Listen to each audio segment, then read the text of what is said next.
Hey guys, today's video is going to be a relatively short one on the JEI Offroad bed extender for the Honda Talon. This accessory does exactly what the name is. It extends the bed cargo space, but also kind of gives you something to enclose whatever it is you're carrying. What I'm planning to do is keep the Honda OEM soft cargo bag, that right there, and then also put a Yeti behind it, so that way I can put food and drinks in that, and then also tools and whatever parts I need in the cargo bag. So to get started, what it comes with is these two brackets, then also hardware, which is stainless. It does have instructions, and then of course the bed extender itself. I will go through, show you kind of step by step on what to do, and then show you how it functions. Step one in the process is to remove both of these hooks, or excuse me, D-rings. These are 10mm bolts that are in there, so we want to get those popped out. And then also what we're going to do is we're going to come up here to these 5mm Allen heads and remove those.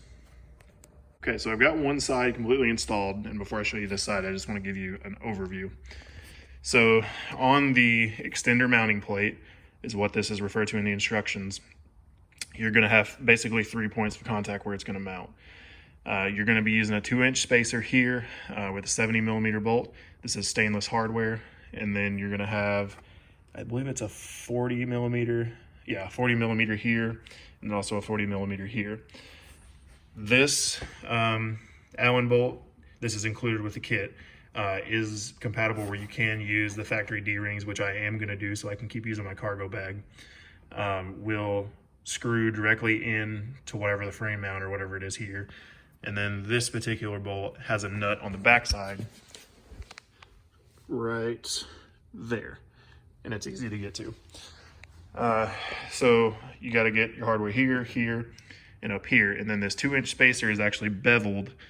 I don't know if you can tell it like this, but let's see which side. This side is the beveled side. And what that does is it just accommodates for the angle here to keep everything squared up as best as it can. So I've already got the hardware removed here. Hardware is removed here. This doesn't actually come off because it's welded to the cage. And then the hole, so talking about this part of the hardware, that hole is actually going to be this part right here. So one of these 40mm is what's going to go through that. So I'll go ahead and get the other side on, and then we will work on the actual extender. Okay, so keep in mind this spacer is what's going to come over here. Then this small spacer is what goes in between this mount right here. And then of course you just use the Allen hardware and then also the hex hardware. Okay, so on the driver's side, I've got the spacer in, factory D-ring hardware, and then I've loosely got this piece of hardware in as well. And the one thing I want to show you that I don't think I showed you on the driver's side is right there is like a little U-nut where this threads through. And you do want to use one of the included lock nuts on the back side of that. It's a 10mm. It's kind of a dance to get your hand up in there and get it started, but once you do, you can just get a 10mm wrench on it and then snug it up. Extender on. The fit and finish is great. When you go to actually put the extender on, they do call it out in the instructions. But it's made so that the extender is wider than the mounts, and you've got bushings here. But what you do is you kind of just, if you're imagining these bars, you want to kind of flex it in together so that way it's pushing out against it. And the reason they do that is to prevent rattling. So when you go to lock it in place with this pin, you will have to kind of pull down on it to get some leverage, so that way the extender is pushing back up against it. And again, the reason they do that is to keep rattling down. And it does have some little bump stops here to keep things from hitting around. And then they laser cut their logo in, so that's pretty cool. But just to give you an idea of room, between this bar to this bar is 27 inches. Let's check and see how much additional room it gives you. So this dimension, it gives you not quite 6 full inches. We'll call it 5 3/4. Camera angle's kind of awkward to get around that tube. But you can see I kept my factory hooks. Here in a second, I'll put my soft cargo bag in, and then also I'm going to put a Yeti in here and show you how that works for the way that I want to carry it. But if you need to, You do have the ability to pull these pins and you can rotate this thing up. Personally, I really won't have much use for that. Then to answer another question, this does work with the OEM Honda bumper.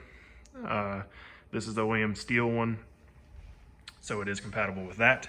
So here's the rough look at what I'm gonna do. The other thing I'll have to account for is the gap now between the bed and the cooler. So I'm gonna probably just get a piece of wood that will fill that gap, which will in turn tilt the cooler forward a little bit and allow it to sit a little more flush so it doesn't have that slop there. But the cargo bag does still fit in there. If I need to get into it, I'll have to pop the cooler out, but it really won't be that big of a deal. So ideally I won't have to get into that too much. So for me, this should do exactly what I need it to do. What I had found is I've got a soft cooler that I was putting also in my cargo bag, and it just didn't hold quite enough, because when you've got two people, drinks between two and then also food, there's just not enough storage room in there. If you've got an Ozark Trail cooler, it'll fit even better than a Yeti will, because the Ozark Trails aren't quite as deep this way. So that should fit quite a bit better.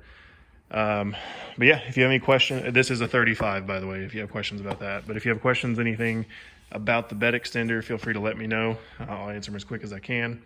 And thank you for watching.